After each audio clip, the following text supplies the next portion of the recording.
Et tout le monde, nous retrouvons pour une nouvelle vidéo. Donc, il s'agit de la compo du deck Yeux Bleus 2021. Donc, on va commencer par le main deck. Donc, 3 dragons blancs aux yeux profonds que je trouve très très puissantes parce qu'elles permettent de s'invoquer spécialement quand un monstre yeux bleus est détruit au combat ou par un effet de carte. Et elles permettent de faire 600 points de vie pour chaque dragon de nom différent dans le cimetière. Et en plus de prendre l'attaque d'un monstre yeux bleus dans le cimetière. Donc, c'est très très fort. Ensuite, évidemment, 3 dragons blancs aux yeux bleus, qui est la carte forte du deck. 3 dragons du Chaos Max aux yeux bleus. Pour moi, je joue la version Chaos Max parce que le Chaos Max, quand il sort, il fait très mal. Donc, dommage personne doublé, il ne peut pas être détruit, pas des effets de carte ni ciblé. Donc, c'est très fort. Ensuite, le nouveau qui est sorti dans la nouvelle extension du LC légendaire saison 2, le dragon des abysses aux yeux bleus que je joue en x2. Alors, pas en x3 parce que déjà, de base, je joue x1. Mais j'ai remarqué que c'était très utile de peut-être le jouer x2. Mais x3, ce serait trop, parce que du coup, on n'a pas forcément besoin de lui tout le temps. Et son effet est une fois par tour. Il faut aussi, il faut qu'il y ait dragon blanc yeux bleus au cimetière ou sur le terrain. Ce qui est simple à voir, mais quand même, c'est mieux quand même de jouer que x2 au maximum, je pense. Parce qu'elle peut à la fois ajouter une magie rituelle, à la même phase ajouter un dragon, donc ça reste très fort quand même. Le dragon du chaos aux yeux bleus que je joue x1. Généralement, je le sors pas, c'est surtout pour avoir des dragons au cimetière et au cas où si j'utilise mes KO max qui sont au cimetière et que j'ai pas utilisé les magies actuelles de l'invoquer. Mais en soi, j'utilise plus comme munition pour le D-Pace. Ensuite, le dragon alternatif que je joue qu'en x1, donc pareil, parce que du coup, je joue plus sur la compo pour faire le nombre de dragons de noms différents pour yeux profonds. Donc du coup, j'utilise que x1. Le dragon solide aux yeux bleus, pareil, c'est pour avoir une cible en plus et pour derrière en plus pouvoir negate un effet et pouvoir invoquer SP un Blue Eyes depuis le deck, donc ça reste très fort quand même. Esprit du dragon blanc, non seulement c'est considéré comme un monstre normal quand il est au cimetière ou dans la main, mais en plus il permet de bannir une carte magie piège, donc ça reste très fort. Il peut en plus sacrifier pour invoquer SP un Blue Eyes depuis la main, donc ça reste très fort, je joue x1. Terre blanche ancienne qui est aussi une carte forte du deck, mais je joue x1 parce qu'elle permet tout simplement à une phase d'invoquer spécialement un yeux bleu depuis le deck quand elle est envoyée au cimetière et de la bannir pour ajouter un yeux bleu depuis le cimetière. Donc ça reste très très puissant. Je joue x1 parce que ça reste largement suffisant. Ensuite, la pierre blanche légendaire. Donc quand elle est envoyée au cimetière, effet obligatoire, on peut aller chercher un dragon blanc aux yeux bleus depuis le deck à la main. Donc ça reste assez sympa et ça reste un dragon de nom différent. Ensuite, la machine Bingo Go que je joue x3.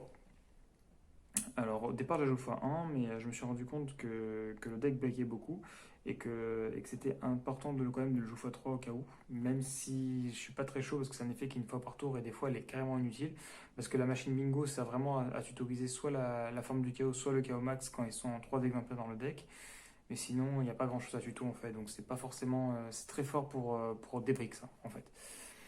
La forme du chaos x3, donc évidemment, donc c'est pour invoquer le chaos max. Ensuite, retour d'écran dragon que je joue qu'en x2 parce qu'en x3 ça break un peu. Quand on a trop de retour d'écran dragon en main, même si c'est très fort son effet du cimetière et que c'est pas une fois par tour, on peut break avec ça. Donc du coup x2 c'est pas mal. La mélodie, donc la mélodie elle permet simplement de défausser une carte, d'acheter deux dragons de minimum 3000 et max 2005. Donc ça permet de tuto KO max, alternative, blue haze et c'est tout je crois. Et donc ça reste très fort et aussi le chaos normal. Donc ça reste assez fort, donc du coup x3 c'est intéressant. Le sanctuaire qui permet de débrick pas mal aussi. Normalement, je joue x1. J'ai joué x3 parce que ça permet de débrick, simplement parce que ça permet d'envoyer l'esprit et la pierre blanche ancienne quand on a une grosse brique. Et ça permet du coup d'invoquer SP le nouveau yeux bleu. Donc celui-là, tac, j'ai plus son nom. Tac, tac, tac, tac. On va le trouver. C'est le Abyss aux yeux bleus, voilà. Donc le Abyss aux yeux bleus, ça permet d'invoquer SP et de faire son effet qui est pas mal du tout. Donc voilà, et en plus ça permet de débrick pas mal. Ensuite, l'art du rituel avancé qui est très très fort aussi, parce que ça permet d'envoyer un Blue Ace depuis le deck et faire directement le KO max ou le KO. Donc ça reste très fort, donc x1. 3 transactions, donc pareil, ça permet de débrick et tout. Quand on a trop de niveau 8 en main, ça permet de défausser, piocher deux cartes. Le sacrifice inutile qui permet aussi également de débrick en plus du sanctuaire du dragon, parce que ça permet d'envoyer la pierre blanche ancienne, donc c'est très fort.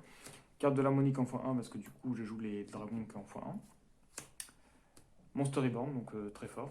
Roulement d'argent, c'est qu'une fois par tour et c'est qu'un monstre normal, donc x1 ça reste intéressant. Et vu que c'est un effet rapide, ça peut être très drôle. Et Malédiction d'Anubis, que je ne joue qu'en x1. Avant je la joue x3 parce que c'était pas un effet une fois par tour, mais ça reste, ça peut briquer. Mais c'est très fort parce que du coup, ça change tous les monstres à effet en position de défense et leur défense passe à 0. Donc avec KO Max, ça permet de faire 8000 points de dégâts, donc de gagner le duel. Donc c'est très fort.